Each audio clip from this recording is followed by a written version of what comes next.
Previously. After a lot of investigation and strip work, we made some shocking discoveries on this Gle53 Amg. We even had to remove the engine and strip, clean and refit the whole interior.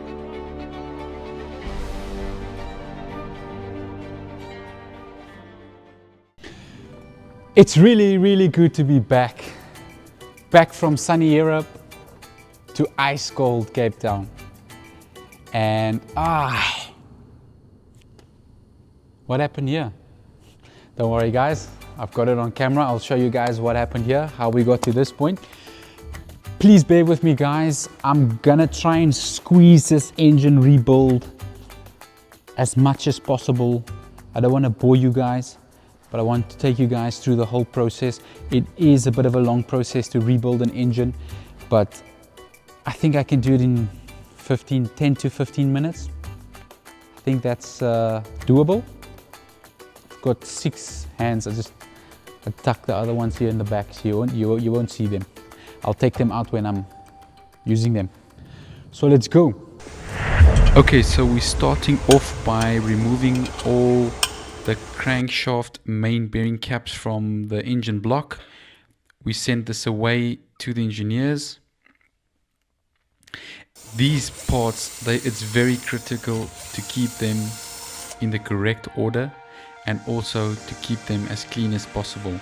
So what I normally do is I pack them out in order, and I make sure that when I start with an engine build like this, that I finish it off. You don't go halfway through the job and then you go and do something else. You should not be disturbed and you should remain focused at all times. So you keep all your stuff in order. I mean, someone can pass by and they can just knock it over. Then it's also very critical and very crucial to make sure that all the sealing surfaces and all the bearing surfaces and everything, the oil galleries, that they are all clean and tidy. No dirt, no dust. That's why this crankshaft was wrapped in this plastic, so we could keep it oiled and clean, away from dirt. And then also another thing that we did, which you guys will see now, is we've cable tied all the bearings to their journals, because that's another thing that you shouldn't mix up. You should always make sure that because these bearings run on color codes, so you must make sure that the right bearing remains in the right place. Otherwise, if you just swap one bearing around, you will have a catastrophic engine failure. So now I'm taking off all the cable ties and just packing out the bearings in the order that we're going to fit them.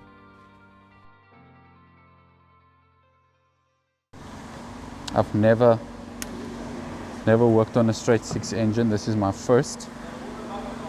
So used to V engines, but Mercedes-Benz decided to go back to their old roots.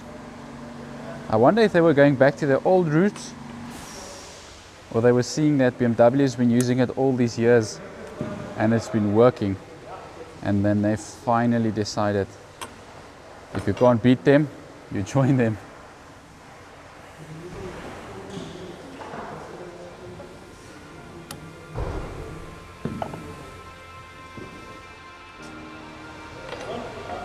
Okay, so there's all our mains in their order. Now we're gonna start dropping the crankshaft as well as the bearings. We're gonna start dropping them into the engine block. Let's start off by putting our main bearings in place. I've cleaned them, I've double checked them as well. Okay, so once all the bearings are fitted, then we're just going to put some lubrication in there to make sure that once we drop the crankshaft in, that it is lubricated and it won't cause damage to the bearings. Here we go, crankshaft. This guy was cleaned and checked, double checked, triple checked. There we go, she's dropping you. Okay, so I've cleaned all the caps, double checked them, cleaned all the bearings, double checked them. So now we're just putting our bearings into our caps.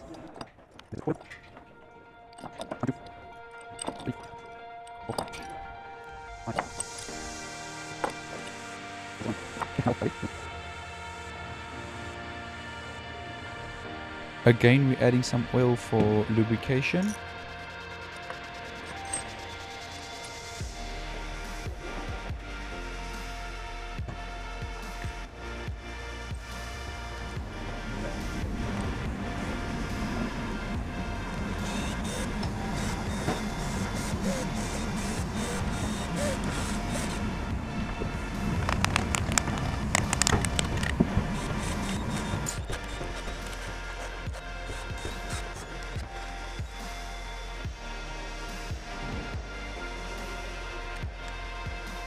Now we're just torquing our bearings to spec.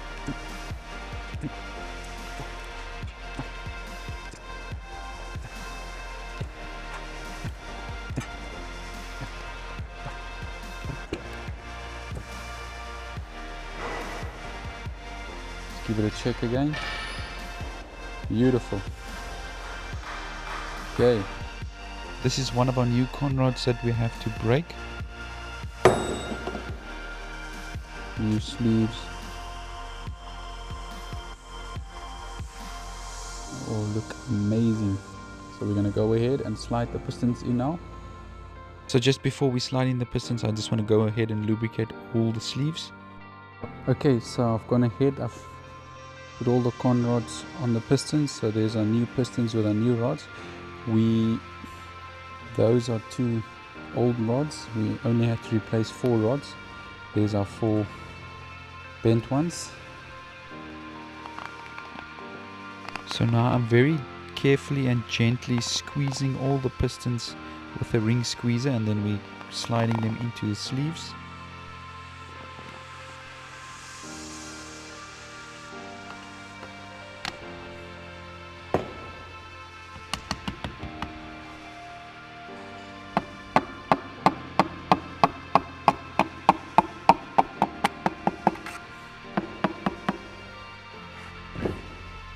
And there we have it, our 6 pistons are in the block. So now we're going to flip the engine around and then we're going to focus on the bottom.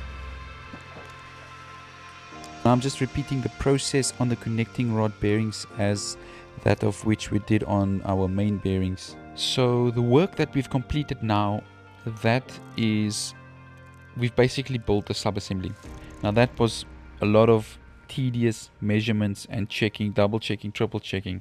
Once that's done, now we're moving over to fitting the rest of the components like your oil pump, timing chain, sliding rails, and then you guys will see that this engine will take shape very quickly. So I just want to take a bit of a break on the engine build, and I just want to show you guys the Formula 1 cars that I stumbled across in Germany.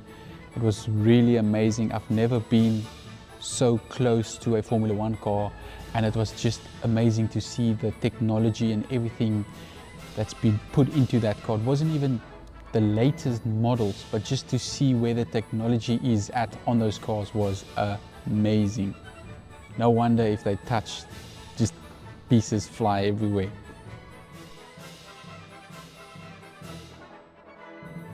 So this specific Formula 1 car that we're looking at is actually one of Lewis Hamilton's World Championship cars, a World Championship winning car.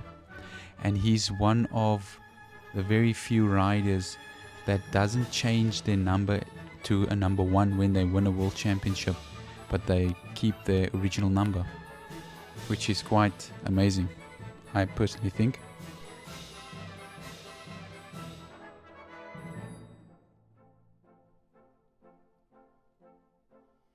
And how cool is this? A Formula 1 engine up close and personal, where you can see the finest detail on this engine.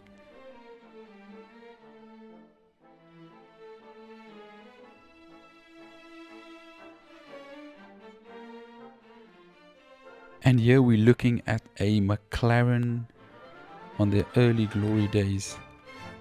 I personally think McLaren is on their way. They're on their way back to winning streaks. They're on their way back to world championships in Formula One at the moment. But this was Alain Prost's car. He was the teammate of Ayrton Senna, but he was also one of Ayrton Senna's biggest rivals.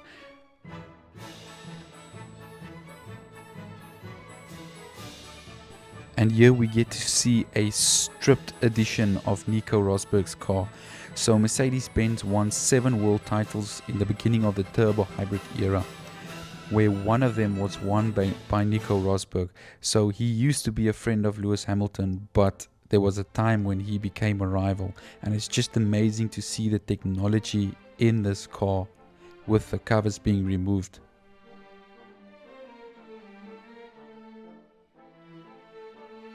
That's enough Formula 1 cars for now, so let's get back into this engine. Let's get this engine assembled and get it started. I have already gone ahead and fit the splash plate that we had to replace because the broken conrod damaged our old splash plate. And here now we are busy putting back the rear bell housing that covers the timing chain and sliding rails, and that also houses the ISG unit. There she is, nice and in place.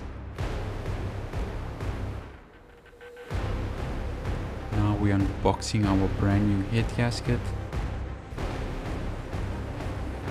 There we go, head gasket is fitted and checked.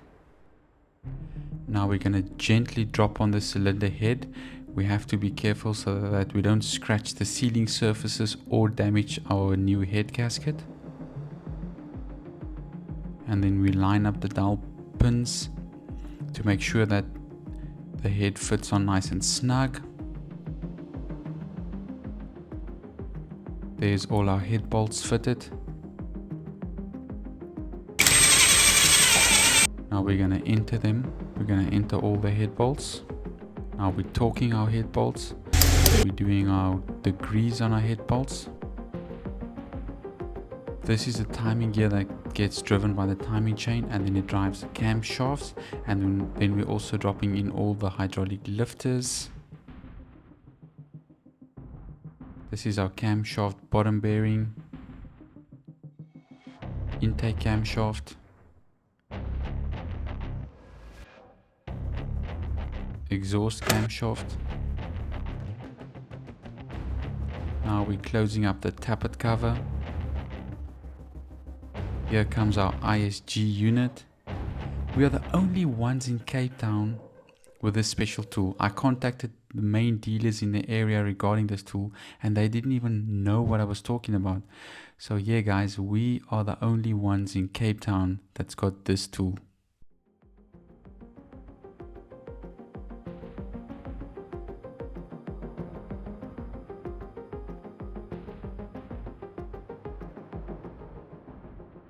There we're sliding her in nicely.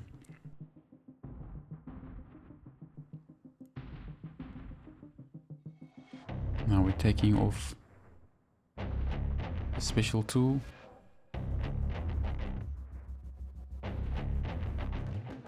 And here's the brain of the ISG unit.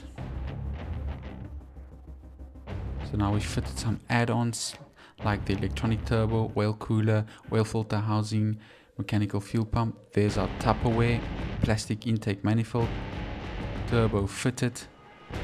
Now we're moving guys, we're moving. There we go, wiring harness is on.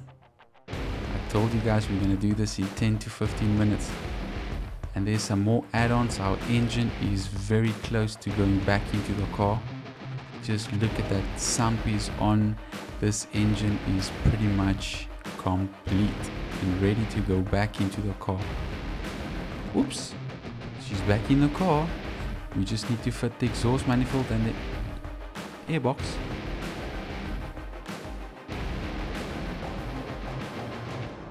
Boom! Airbox fitted, exhaust fitted. Okay, so I've turned this engine over quite a bit to get oil circulating through all the components.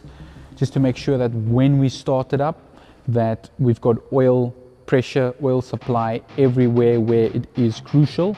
So now we're gonna do our first ever startup on this baby. I'm excited.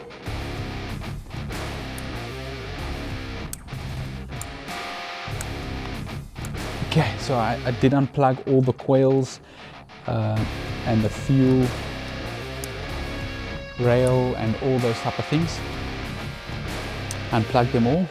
Just plug them back in now, and now we can start this baby.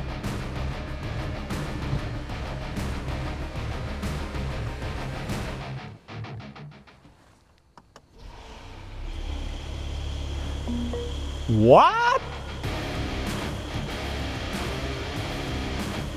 Just like that? Like boom? Not even a anything?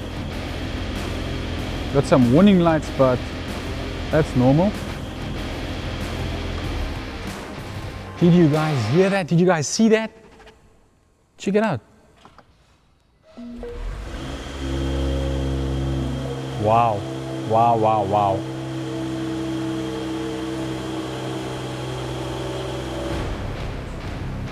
Like I said, it's weird. You don't even hear the starter motor. It just fires up like clockwork. Boom.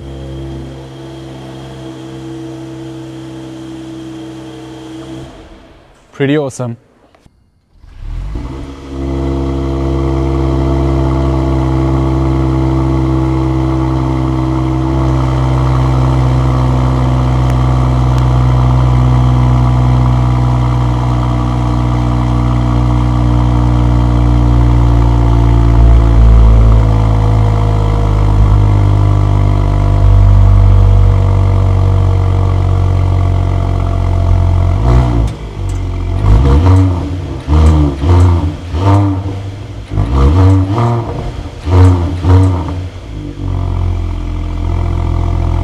Engine built, check. Installed, check. Start, check. Smile on my face, check. All we need to do now is we need to sort out all those warning lights that's up on the instrument cluster. I personally think they were just caused by the stuff that was stolen from the car at either the auction yard or the main dealer where the car came from. But that being that, we're gonna have to sort them out because we're gonna get this car back to its original perfect condition, everything working, no warning lights. If I cannot get them sorted before the end of next week, guys, then we will definitely start on a new build, and we will come back to this one because we still need to take this baby out on the road and see what she can do. I just want to personally thank each and every one of you guys for supporting this channel. It really means a lot to us. And if you have not yet subscribed to this channel, please subscribe to this channel. We really need your support and we really appreciate your support. That being that, we've got amazing lineups and I cannot wait to share it with you guys. I will see you guys in the next one. Cheers. I must say this car's growing on me quite a bit. I really like this car.